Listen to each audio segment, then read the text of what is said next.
नमस्कार, स्वागत है आपका बिहार समाचार में। तेजस्वी यादव ने सबसे बड़ी घोषणा कर दी है कि देश में 1 करोड़ नौकरियां देंगे तेजस्वी यादव। साथ ही अन्य भी कई बड़े वादे किए हैं। तो मुख्यमंत्री नीतीश कुमार जी ने भी जनता को लुभाने के लिए कई बड़ी घोषणाएं कर दी। मुख्यमंत्री जी ने कहा कि तेजस्वी यादव जितनी नौकरी देंगे उसका हम डबल दे देंगे। इससे पहले भी तेजस्वी यादव ने 10 लाख नौकरी देने का वादा किया तो नीतीश कुमार जी बोल दिए थे कि हम 20 लाख देंगे। साथ ही केंद्र की मोदी सरकार ने भी किसानों के लिए बड़े ऐलान कर दिए हैं। गरीबों के लिए बड़ी घोषणा हो गई। तो आज की बिहार की महत्वपूर्ण खबरों पर बात करेंगे। इससे पहले आपसे एक छोटी सी अनुरोध है, कृपया वीडियो को एक प्यारा सा लाइक अवश्य कर दीजिएगा। आपका लाइक करना ही हमारी मेहनत का फल होता है। तेजस्वी यादव ने राजद का घोषणा पत्र जारी कर दिया है। तेजस्वी यादव ने अब बिहार के साथ देश की जनता से वादा किया है कि यदि हमारी सरकार बनी तो 1 करोड़ सरकारी नौकरी देंगे। आपको याद होगा कि जब तेजस्वी यादव ने पिछली बार 10 लाख सरकारी नौकरी देने का वादा किया था तो नीतीश कुमार जी इसे असंभव कहा करते थे। लेकिन तेजस्वी यादव ने 5 साल तो छोड़ दीजिए, सिर्फ 17 महीनों में उसे संभव करके दिखा दिया। सिर्फ बिहार में 10 लाख सरकारी नौकरी का वादा तेजस्वी यादव ने किया था और इस बार पूरे देश में 1 करोड़ सरकारी नौकरी देने का वादा तेजस्वी यादव ने किया।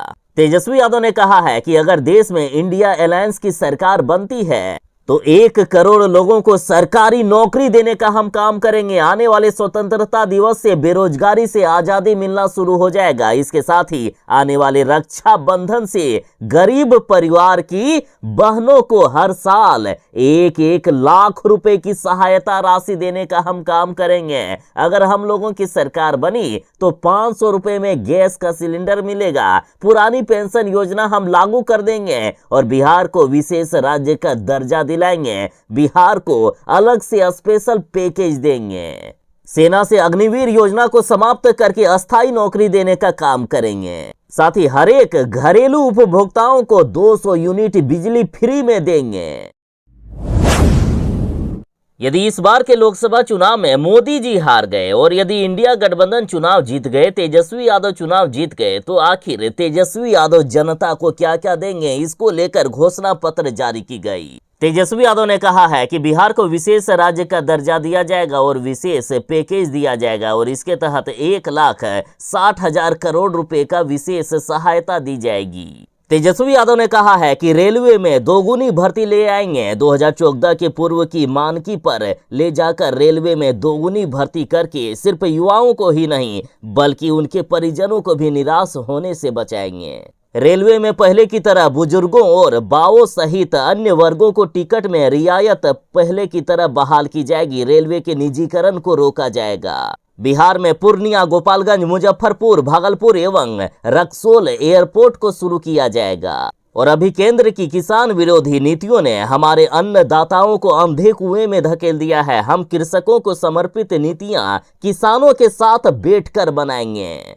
बिहार के उत्पादों के लिए अधिकतम एमएसपी सुनिश्चित किया जाएगा। किसानों को कृषि करने के लिए बिजली बिल्कुल ही फ्री में दे दी जाएगी। आंगनबाड़ी, आशा और मध्याह्न भोजन प्रदाताओं के वेतन और मानदेय में बढ़ोतरी की जाएगी। आर्थिक रूप से कमजोर वर्ग के लोगों को घर बनाने और छोटे व्यवसाय शुरू करने में मदद के लिए विशेष कार्यक्रम बनाएंगे। हर सरकारी स्कूल, कॉलेज और विश्वविद्यालयों का तेजी से ऑडिट करेंगे ताकि वहां हर सुविधा दी जा सके। स्वास्थ्य का अधिकार कानून लाएंगे। नागरिक के बीमारी का सारा खर्चा सरकार उठाएगी। बीमा कंपनियों की मनमानी खत्म किया जाएगा। सभी गरीब परिवार की महिलाओं को प्रत्येक साल 1 लाख रुपया की सहायता राशि दी जाएगी। वंचितों, उपेक्षित, दलितों, आदिवासियों, गरीब के लिए बिहार की तर्ज पर आरक्षण की सीमा बढ़ाकर 75% पूरे देश में कर दिया जाएगा। इसके साथ ही तेजस्वी यादव ने अन्य भी कई बड़े वादे कर दिए।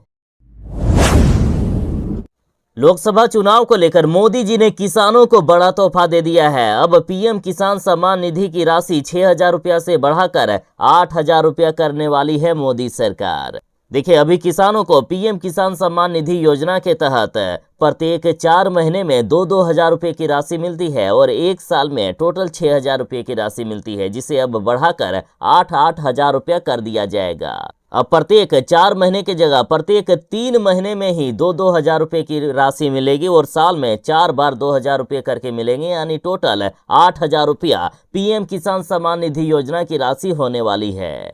देखिए, भारत के 1.4 अरब लोगों में से 65% ग्रामीण इलाकों में रहते हैं। मोदी सरकार के लिए किसान एक महत्वपूर्ण मतदान केंद्र है, जो आगामी चुनाव में तीसरी बार मोदी सरकार सत्ता में आना चाहती है। ऐसे में किसानों को खुश करना सबसे ज्यादा जरूरी है और अब केंद्र सरकार ने बड़ा फैसला ले लिया है कि पीएम किसान सम्मान निधि योजना की राशि 6,000 रुपया से बढ़ाकर 8,000 रुपया किया जा सकता है। बिहार में बीजेपी और नीतीश कुमार की पार्टी के नेताओं के प्रति जनता का गुस्सा इतना ज्यादा बढ़ गया है कि कई जिलों में इनके नेताओं का भारी विरोध हो रहा है। कई जिलों में इनके नेताओं को घुसने तक नहीं दिया जा रहा है और इस बार जीतनराम मांझी गया से चुनाव लड़ रहे हैं। जीतनराम मांझी का कई बार विरोध हो चुका है। जीतनराम मांझी गो बैक के नारे लग चुके हैं। जीतनराम मांझी मुर्दाबाद के नारे लग चुके हैं और इस बार देखिए बड़ा कांड हो गया। गया में जीतनराम मांझी का चुनावी सभा होने वाला था, जिसमें से नीतीश कुमार जी भी पहुंचे, लेकिन लोग आने को तैयार नहीं थे। लास्ट में 250 रुपए पैसे देकर भीड़ जुटानी पड़ी और ये बातें खुद वहां की महिलाओं ने कहा कि 250 रुपए देने का वादा किया गया था, लेकिन सभा के बाद पैसे भी हमें नहीं दिया गया। दरअसल नीतीश कुमार जी की सभा गया लोकसभा क्षेत्र के बाराचट्टी में थी। बाराचट्टी में नीतीश कुमार की सभा के बाद कई महिलाएं सभा स्थल पर ही खड़ी थी। जब फर्स्ट बिहार की टीम ने उन महिलाओं से पूछा कि सभा खत्म होने के बाद भी वहां वे क्यों खड़ी है, तो उनका जवाब था कि पैसे का इंतजार कर रहे हैं। महिलाओं ने कहा कि वे बाराचट्टी क्षेत्र के मनियातारी गाँव की रहने वाली है। उन्हें 250 रुपए देने की बात करके सभा में बुलाया गया, लेकिन सभा खत्म होने के बाद सारे नेता निकल गए, कोई पैसा नहीं दे रहा है। जरा फर्स्ट बिहार झारखंड का ये वीडियो देखिए। मैंने 3-4 को देखा खड़ी है। कितना में बोले को है? 250 में। 250 में? कौन गांव के रहे वाला हूँ? मनियातारी के हैं। हाँ। कौन सा? पूरे देश में लोकसभा चुनाव का माहौल चल रहा है। लोकसभा चुनाव को लेकर लगातार राजनीतिक पार्टियां अपनी चुनावी सभा कर रहे हैं, तो इधर जीतनराम मांझी ने बड़े ऐलान कर दिए हैं। जीतनराम मांझी ने कहा है कि बिहार में मंत्री, विधायक, अफसर, ठेकेदार रोज अपनी पत्नी के साथ मिलकर शराब पीते हैं, लेकिन बिहार में उनका कुछ नहीं बिगड़ता है। सिर्फ गरीबों को जेल भेजने का काम करती है सरकार। जीतनराम मांझी ने सीधा कहा है कि बिहार में जो दारू और ताड़ी से बैन हटाएगा, मतलब जो शराबबंदी को खत्म करेगा, उसी को वोट दे जनता। जीतनराम मांझी बोले कि शराबबंदी के नाम पर 3.5 लाख मजदूर पकड़े गए हैं, जो काम करके मजदूरी करके आ रहे थे और थोड़ा सा शराब पिए हुए थे, लगभग 250 ग्राम यानी पौवा पिए हुए थे, उन्हें भी जेल भेज दिया गया। अतः नीतीश सरकार को शराबबंदी कानून में बदलाव करना होगा और पौवा यानी 250 ग्राम यदि कोई शराब पिए हुए मिले, कोई मजदूर मिले, तो उन्हें जेल ना भेजा जाए। जीतनराम मांझी का साफ कहना है कि यदि जेल भेजना है तो अमीरों को भेजे ना, उनके यहाँ छापेमारी की जाए ना, गरीबों को आखिर क्यों सरकार परेशान करती है। साथ ही जीतनराम मांझी ने कहा कि मुख्यमंत्री जी शराबबंदी को खत्म कीजिए और बिहार में गुजरात मॉडल लागू कीजिए। गुजरात मॉडल के अनुसार परमिट दिया जाता है और उस परमिट के अनुसार सरकारी दुकान से शराब खरीद सकते हैं और सार्वजनिक जगह पर शराब नहीं पीना है, बल्कि बंद कमरे में या अपने घर पर शराब पीने की छूट मिलती है। कुछ कंडीशन भी उसमें लागू होता है। जीतनराम मांझी ने कहा है कि मैं लगभग 80 साल का हो गया हूं, आज तक शराब को हाथ नहीं लगाया, बल्कि मेरे माता पिता शराब पीने का काम करते थे, मेरे घर में शराब बनती थी, लेकिन मुझ में जागरूकता थी, समझ थी। अतः शराबबंदी को खत्म करके नीतीश कुमार जी लोगों के बीच जागरूकता पैदा करें, लोग अपने आप शराब पीना बंद कर देंगे। अब बिहार में पुलिस राज की तैयारी है। मुख्यमंत्री नीतीश कुमार जी ने बिहार में एक खतरनाक कानून पास करवा दिया है। अब जिसे चाहे उसे जेल में डाल सकेगी सरकार। देखिए, आमतौर पर पुलिस वाले जब किसी के यहाँ किसी को गिरफ्तार करने के लिए जाते हैं तो फलाना व्यक्ति पूछता है कि वारंट है क्या। वारंट देखने के बाद ही वो अपनी गिरफ्तारी देता है, लेकिन अब ऐसा नहीं होगा। अब शक के आधार पर ही पुलिस वाले किसी को भी गिरफ्तार कर सकते हैं और जेल की भी सजा सुना सकते हैं। देखिए, बिहार में अपराध नियंत्रण विधेयक को पास कर दिया गया है। अब बिहार के किसी भी डीएम को अगर ये लगा कि आप असामाजिक तत्व हैं तो फिर आपकी खैर नहीं। डीएम साहब आपको 2 साल के लिए तड़ीपार कर देंगे। अगर तड़ीपार नहीं भी हुए तो डीएम साहब आपको 1 साल के लिए जेल की सजा सुना देंगे। दरअसल नीतीश कुमार और बीजेपी वाले लगातार यही कह रहे हैं कि हम बालू, शराब और जमीन माफिया को दफन कर देंगे। सरकार ने अपराधियों पर नियंत्रण पाने के लिए अब ये कानून पास कर दिया है। अब सबूत की जरूरत नहीं पड़ेगी और ना ही वारंट की जरूरत पड़ेगी। बस शक के आधार पर कि वो फलाना व्यक्ति असामाजिक तत्व है, ये यदि डीएम साहब को लग गया तो सीधे 1 साल के लिए जेल में डाल दिया जाएगा। और लगातार इस खतरनाक कानून का विपक्ष वाले भारी विरोध कर रहे हैं। तेजस्वी यादव का कहना है कि चाहे हमें कुछ भी करना पड़े, इस कानून का हम भारी विरोध करेंगे। मुंगेर में ललन सिंह का भारी विरोध किया गया। किसी ने काला झंडा दिखाया तो किसी ने सामने बैठकर निकाली भड़ास। बिहार में बेचारे नीतीश कुमार और जदयू के नेता, जिनका कई जिलों में विरोध हो चुका है, कई सभाओं में इनका विरोध हो चुका है, कई क्षेत्रों में तो इनको घुसने तक नहीं दिया जा रहा है। जनता कह रही है कि इन लोगों ने आज तक कोई काम नहीं किया है, इनको हम गांवों में घुसने तक नहीं देंगे। देखिए, भारत विश्व का सबसे बड़ा लोकतांत्रिक देश है और अभी चुनाव हो रहा है। लोकतंत्र में जनता का जनता के लिए और जनता द्वारा शासन होता है। ऐसे में अब जनता अपना पावर दिखाना शुरू कर दिए हैं। ललन सिंह का 3 जगहों पर पिछले 2 दिनों में भारी विरोध का सामना करना पड़ा। कहीं ललन सिंह को काला झंडा दिखाया गया तो कहीं गांव में घुसने तक नहीं दिया गया तो कहीं ललन सिंह मुर्दाबाद के नारे लगे। देखिए, मुंगेर में एनडीए प्रत्याशी ललन सिंह को काला झंडा दिखाया गया। खेरा गांव में ये नजारा देखने को मिला। यहां तक कि लोगों ने ललन सिंह को गांव में घुसने तक नहीं दिया गया, इन्हें ऐसे ही वापस आना पड़ा।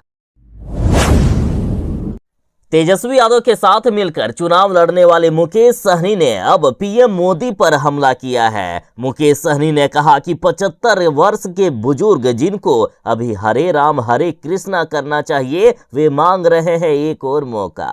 साथ ही मुकेश सहनी ने बीजेपी को सबसे बड़ा झूठ बोलने वाली राजनीतिक पार्टी करार दिया। साथ ही मुकेश सहनी ने कहा है कि लालू प्रसाद यादव की विचारधारा वाली सरकार बनने के बाद गरीब का बच्चा भी सिर उठाकर जी सकेगा। उन्होंने इस चुनाव में लड़ाई को आजादी की लड़ाई के समान बताते हुए कहा कि हमारे पूर्वजों ने अंग्रेजों को भगाया था, हमें इन बीजेपी तानाशाहों को सत्ता से हटाना है। मुकेश सहनी ने कहा है कि आज छात्र, युवा और किसान परेशान हैं। युवाओं को ना नौकरी मिल रही है और ना ही किसानों को उत्पादन की लागत है। आज ये संविधान बदलने की बात कर रहे हैं। आज ये सरकार आम लोगों की नहीं बल्कि उद्योगपतियों की हक की बात करती है। सही अर्थों में ये सरकार गरीबों की नहीं बल्कि अडानी और अंबानी की सरकार है। मुकेश सहनी बोले कि जिस तरह से अंग्रेजों को हमने लड़के भगाया था, उसी तरह इन बीजेपी वालों को इस बार भगाना है। बिहार में मुख्यमंत्री नीतीश कुमार जी ने जिन पुलिस वालों के भरोसे शराबबंदी को लागू किया है, जिन्हें कसम खिलाई गई थी कि वे शराब को हाथ तक नहीं लगाएंगे, वही पुलिस वाले अब शराब चुराने का काम कर रहे हैं। देखिए, कुछ ऐसे पुलिस वाले हैं जिनके कारण बिहार में शराबबंदी कानून बिल्कुल फेल होता हुआ दिख रहा है। सारण एसपी ने 2 थाना प्रभारी को सस्पेंड किया है। दरअसल ये लोग मालखाने से शराब को लगातार गायब कर रहे थे। ये मामला सारण जिले का है, जहां पर शराब जब्त करने के बाद माल खाने पर शराब को रखा गया था, लेकिन ये पुलिस वाले लगातार शराब चुराने का काम कर रहे थे, शराब माल खाने से गायब करने का काम कर रहे थे। और जब ये मामला सामने आया तो इसकी जांच की गई और ये मामला सही पाया गया है और अब दोषी 3 पदाधिकारियों पर कार्रवाई की गई है, जिसमें से अभी तक 2 पुलिस वालों को सस्पेंड तक कर दिया गया। ओबीसी की पार्टी ने बिहार में 3 सीटों पर उम्मीदवार उतार दिए हैं। सिर्फ किशनगंज से चुनाव लड़ने का इन्होंने ऐलान किया था, लेकिन 3 लोकसभा सीट से इन्होंने अपने उम्मीदवार उतार दिए। देखिए, बिहार की 4 लोकसभा सीटों पर आगामी 19 अप्रैल को वोटिंग होनी है, जिसको लेकर सियासी सरगर्मियां काफी तेज हो गई है। सभी दलों के उम्मीदवार चुनावी मैदान में उतरकर अपना पसीना बहा रहे हैं। इसी बीच ओबीसी की पार्टी यानी AIMIM ने बिहार की 3 लोकसभा सीटों पर अपने उम्मीदवार उतार दिए ओवैसी ने दरभंगा, शिवहर और काराकाट लोकसभा सीट से अपने उम्मीदवार उतार दिए हैं।